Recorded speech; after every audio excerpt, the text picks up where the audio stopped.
ரூ. 5 பன் இருந்துச்சுன்னா சூப்பரான கேக் செய்யலாங்க. இது பர்த்டேக்கு கூட உங்கள் குழந்தைங்களுக்கு செய்து கொடுக்கலாம். கேக்கே செய்ய தெரியாதுன்னு நினைக்கிறவங்க கூட இந்த கேக்கை ரொம்ப ஈஸியாக சூப்பராக செய்யலாம். மிக்ஸி ஜார் இருந்தால் போதும். இப்போ நான் ஒரு ரூ. 5 பன்னு தாங்க எடுத்திருக்கேன். இந்த பன்னு பார்த்தீங்கன்னா பெட்டிக்கடையில் ரூ. 5 6 விற்பாங்க.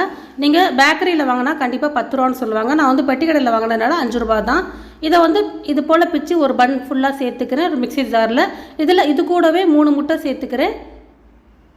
இப்போ 100 ml அளவுக்கு பால் காய்ச்சி ஆற வச்ச பாலை வந்து இதில் திக்கான பாலை சேர்த்துக்கோங்க. அப்போ டேஸ்ட்டாக இருக்கும். 100 கிராம் அளவுக்கு சர்க்கரை சேர்த்துக்கிறேன்.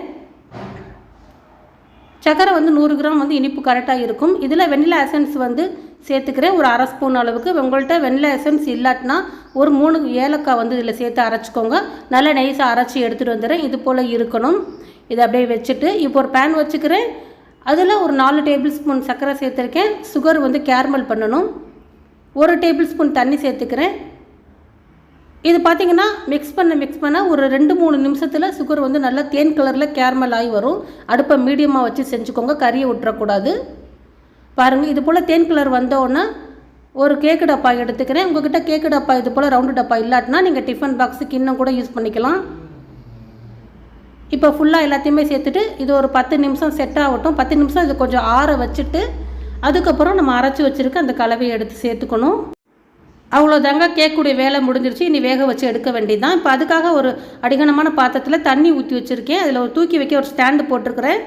இது மேலே இப்போ நான் எடுத்து வச்சுட்டு மேலே ஒரு மூடி போட்டு அதுக்கு மேலே ஒரு மூடி வச்சு நம்ம வேக வச்சுக்கலாம். கரெக்டாக ஒரு 30 நிமிஷம் வேக வைக்கலாம். உங்கள்கிட்ட இது போல் பாத்திரம் இல்லாட்டினா நீங்கள் இட்லி பாத்திரத்தில் கூட வேக வச்சுக்கலாம். இட்லி தோட்டை வந்து மேலாக போட்டு அதுக்கு மேலே கிண்ணத்தை வச்சு கூட நீங்கள் வேக வச்சுக்கலாம். கரெக்டாக 30 நிமிஷம் கழித்து பார்க்குறேன். 30 நிமிஷம் கழித்து பார்த்தா ரொம்ப சூப்பராக வெந்து வந்திருக்கும். ஒரு கத்தி வச்சு குத்தி பார்க்கணும். வேகாட்டினா அந்த கத்தியில் வந்து ஒட்டுங்க, வெந்துருச்சுன்னா ஒட்டாது. இப்போ பாருங்கள், எனக்கு சூப்பராக வெந்துருச்சு, ஒட்டாமல் வந்திருக்குது. சப்போஸ் வேகலைன்னா எக்ஸ்ட்ரா ஒரு 5-10 நிமிஷம் நீங்கள் வேக வச்சுக்கோங்க. இப்போ உடனே எடுக்கக்கூடாதுங்க. ஒரு அரை மணி நேரம் ஆற வச்சிடணும். ஆற வச்சுட்டு ஓரங்கள் இது போல் செய்து கொடுத்துட்டு அதுக்கப்புறம் நம்ம கவுத்துனோம்னா ரொம்ப சூப்பராக வந்துடும். சூடாக நீங்கள் எடுத்தீங்கன்னா உடஞ்சது போல் வந்துடும். அதனால் ஆற வச்சுட்டு எடுத்துக்கோங்க. இப்போ பாருங்கள், ரொம்ப சூப்பராக கேக் வந்து தயாராகிடுச்சு 5 ரூபா பன்னில். இது வந்து எக் புட்டிங் சொல்லுவாங்கங்க. நம்ம பன்னு வச்சு முட்டை வச்சு சூப்பராக எக் புட்டிங் வந்து செஞ்சுட்டோம். கேக்கு மாதிரியே இருக்கும் சாப்பிட்றதுக்கு. இதை ஃப்ரிட்ஜில் வச்சு சாப்பிட்டிங்கன்னா ரொம்ப அருமையான டேஸ்ட்டில் இருக்கும். உங்கள் குழந்தைங்களுக்கு பர்த்டேக்கு இது போல் சிம்பிளாக ரொம்ப டேஸ்டியாக கேக் செய்து கொடுங்க. வீடியோ பிடித்திருந்தால் லைக் பண்ணுங்கள், ஷேர் பண்ணி ஃபாலோ பண்ணாதவங்க பண்ணுங்கள், சப்ஸ்கிரைப் பண்ணாதவங்க சப்ஸ்கிரைப் பண்ணிக்கோங்க.